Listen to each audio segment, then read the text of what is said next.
നമസ്കാരം. മലയാളികൾക്ക് ഏറെ പ്രിയങ്കരനായ നടനാണ് മണിയൻപിള്ള രാജു. നടനായി നിർമ്മാതാവുമല്ല, മലയാള സിനിമയിൽ തന്റേതായ ഒരിടം കണ്ടെത്തിയിട്ടുണ്ട് അദ്ദേഹം. വളരെ ചെറിയ പ്രായത്തിൽ തന്നെ നാടകത്തിലൂടെ അഭിനയം തുടങ്ങിയ നടൻ പിന്നീട് സിനിമയിലേക്ക് എത്തുകയായിരുന്നു. കഴിഞ്ഞ 4 പതിറ്റാണ്ടായി മലയാള സിനിമയിലെ നിറസാന്നിധ്യമാണ് മണിയൻപിള്ള രാജു. നായകൻ, സഹനടൻ, കൊമേഡിയൻ, വില്ലൻ, നിർമ്മാതാവ് എന്ന് തുടങ്ങി മണിയൻപിള്ള രാജു കൈവയ്ക്കാത്ത മേഖലകളില്ല. കഴിഞ്ഞ ദിവസം മമ്മൂട്ടിയുടെ സന്തോഷാചാര്യ ജോർജിന്റെ മകളുടെ വിവാഹത്തിൽ പങ്കെടുക്കാൻ മണിയൻപിള്ള രാജു എത്തിയപ്പോഴുള്ള ചിത്രങ്ങളും വീഡിയോകളും എല്ലാം വൈറലായിരുന്നു. അതിനുശേഷം സോഷ്യൽ മീഡിയ നിറയെ അദ്ദേഹത്തെക്കുറിച്ചുള്ള വാർത്തകളായിരുന്നു. ഇപ്പോഴത്തെ അദ്ദേഹം അമൃതാനന്ദമയെ കുറിച്ച് പറയുന്ന വാക്കുകളാണ് ചർച്ചയായി മാറുന്നത്. അമ്മയുടെ ദർശനം നൽകുന്നത് വലിയ ഊർജ്ജമാണെന്നാണ് നടൻ മണിയൻപിള്ള രാജുവും ഭാര്യ ഇന്ദിരയും പറയുന്നത്. അമൃതാനന്ദമയി അനന്തപുരിയിൽ എത്തിയ സന്തോഷം പങ്കിട്ടതാണ് ഇരുവരും. അമ്മയുമായുള്ള ബന്ധം തുടങ്ങിയിട്ട് വർഷങ്ങളായി. തിരുവനന്തപുരത്ത് എത്തുമ്പോഴൊക്കെയും ഞാനും ഇന്ദിരയും പോയി കാണാറുണ്ട്. കോവിഡൊക്കെ വന്ന ശേഷം 5 വർഷം കഴിഞ്ഞപ്പോഴാണ് അമ്മയെ കാണാൻ പോകുന്നത്.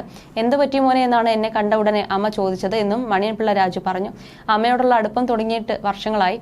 സ്വന്തം അമ്മ മരിച്ചു പോയപ്പോൾ മുതൽ അമ്മ എനിക്ക് സ്വന്തം അമ്മയാണ്. ആ സ്നേഹവും പരിചരണവും അത്രയേറെയുണ്ട്. എന്നെ കണ്ടപ്പോൾ തന്നെ ആദ്യം ചോദിച്ചത് മുഖമൊക്കെ ചെറുതായി പോയല്ലോ, എന്ത് പറ്റിയെന്നാണ്. എനിക്ക് സുഖമില്ലായിരുന്നു, ഒരു സർജറി ഒക്കെ കഴിഞ്ഞിറങ്ങിയതാണ് എന്ന് പറഞ്ഞു.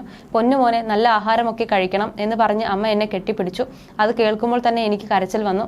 എൻ്റെ ഒക്കെ അമ്മ മരിച്ചു പോയല്ലോ. അപ്പോൾ ഇങ്ങനെ അമ്മ പറയുമ്പോൾ എൻ്റെ സ്വന്തം അമ്മയെ പോലെയാണ് തോന്നുക. അത് എന്നും കാണുമ്പോൾ ഉള്ള അനുഭവമാണ്.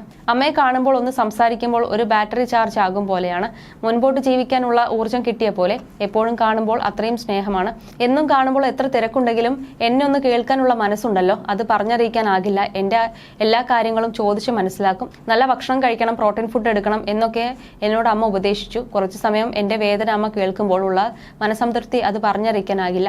ഇവിടെ അമ്മയെ കാണാൻ വിദേശ നാടുകളിൽ നിന്ന് പോലും ആളുകൾ എത്തുന്നതും അതുകൊണ്ടാകാം. ഒരു മനുഷ്യനെ ഏറ്റവും കൂടുതൽ വേണ്ടത് മനസ്സമാധാനമാണ്. അത് കഴിഞ്ഞ് പണവും മറ്റും ഉള്ളൂ. അത് കിട്ടണമെങ്കിൽ അമ്മയുടെ അടുത്ത് അല്പനേരം ഇരുന്നാൽ മതി. അത് അപ്പോഴേക്കും നമ്മുടെ അടുത്തേക്ക് പ്രവഹിക്കും. മണിയൻപിള്ള രാജു പറയുന്നു. അമ്മയെ കാണുമ്പോൾ കിട്ടുന്ന ഒരു പ്രതീക്ഷ ഉണ്ടല്ലോ, അത് വല്ലാത്ത അനുഭവമാണ്. കുറെ വർഷങ്ങൾ കഴിഞ്ഞു കാണുകയാണ് അമ്മയെ. ഈ ഊർജ്ജം മുൻപോട്ടുള്ള നമ്മുടെ പ്രതീക്ഷയാണ് എന്നാണ് ഇന്ദിരയും പറയുന്നത്. അതേസമയം നേരത്തെ മമ്മൂട്ടിയുടെ സന്തോഷാചാര്യയായ ജോർജിന്റെ മകളുടെ വിവാഹത്തിൽ പങ്കെടുക്കാൻ മണിയൻപിള്ള രാജു എത്തിയപ്പോഴുള്ള ചിത്രങ്ങളും വീഡിയോകളും വലിയ രീതിയിൽ ചർച്ചയായിരുന്നു. ശരീരം മെലിഞ്ഞ അവശനായി തോന്നിക്കുന്ന നിലയിലായിരുന്നു നടനുണ്ടായിരുന്നത്. ശരീരഭാരം വളരെയധികം കുറഞ്ഞ് കാലുകളും കൈകളും ക്ഷീണിച്ച അവസ്ഥയിലാണ് അദ്ദേഹം എത്തിയത്. ഇത് പ്രേക്ഷകരെ അമ്പരപ്പിച്ചിരുന്നു. ഇതോടെ നടന് എന്ത് പറ്റിയെന്നായിരുന്നു ചോദ്യം. എന്നാൽ ഈ വിഷയത്തിൽ മറുപടിയായി മകനും നടനുമായ നീരജ് എത്തിയിരുന്നു. അച്ഛന് എന്തോ മാരക രോഗമാണെന്നൊക്കെ ചിലർ പറയുന്നത് ശ്രദ്ധയിൽപ്പെട്ടിരുന്നെന്നും അച്ഛൻ ഇപ്പോൾ പൂർണ്ണ ആരോഗ്യവാനാണെന്നും നീരജ് പറഞ്ഞിരുന്നു. എന്നാൽ ആളുകൾ പറയുന്നതൊന്നും ഞങ്ങൾ ആരും ശ്രദ്ധിക്കാറേ കൂടിയില്ല.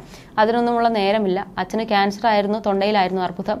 കീമോയും റേഡിയേഷനും എല്ലാം കഴിയുമ്പോൾ സ്വാഭാവികമായും തൈറോയിഡിൽ വ്യതിയാനം ഉണ്ടാവുമെന്നും അതും മെലിയാൻ ഒരു കാരണമാണെന്നും നടൻ പറഞ്ഞു. മാത്രമല്ല, കീമോയൊക്കെ കഴിഞ്ഞതാണല്ലോ. അപ്പോൾ വായിലെയും തൊണ്ടയിലെയും തൊലിയൊക്കെ ശരിയായി വരാൻ ഏകദേശം 6 മാസമെങ്കിലും എടുക്കും. അപ്പോൾ നല്ല ഭക്ഷണമൊക്കെ കഴിച്ചു തുടങ്ങാമല്ലോ എന്നും പോയ വണ്ണമൊക്കെ അപ്പോൾ തിരിച്ചു വന്നോളുമെന്നുമാണ് Neeraj കൂട്ടിച്ചേർത്തത്. You're watching me on metromatney.com. metromatney.com. Subscribe for more videos. Subscribe for more videos. Subscribe here for more videos. Subscribe now. Thank you.